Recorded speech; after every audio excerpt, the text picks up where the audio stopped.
Proclama palabra del corazón, proclama palabra del Señor, meditata y Espíritu Santo. Amén.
Senhor seja convosco.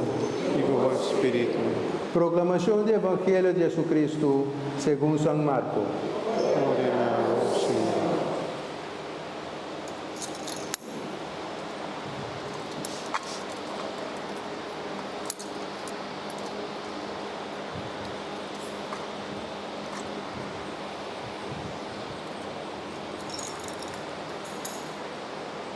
Depois que o Shabat passa, Maria Magdalena, Maria mama de Jacobo e Salomé vai comprar zeta perfumar para ungir Jesus su corpo com ele. Mas tá bom temprano, ribe promedia de Simão, ora solo a sali, na bini na igreja. Não estava contra outro. Quem l'olore piedra que te? For di boca di graf para nós. E ora não aí essa cara ueta. Na mira que pedra estava quitada, apesar que estava mais grande.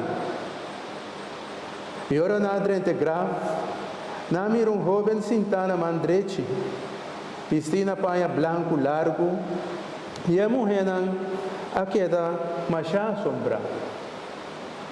Mas ela avisa não tenha medo. Você busca Jesus de Nazaré, quem deve ressuscitar. Ele não está aqui. Mira o lugar. Mas vai e visa seu discípulo e Pedro. Eta vai dilante vos, eta vai Galileia vos dilante. Aí vos lo mire, maneira ela avisa vos. E mulher a sair para fora, e a rua vai fora de graf. Passou por estava a temblar, e estava a tudo assombrar. E não conta ninguém de nada, passou por não estava a ter medo. Palavra do Senhor. Gloria a vos, Señor.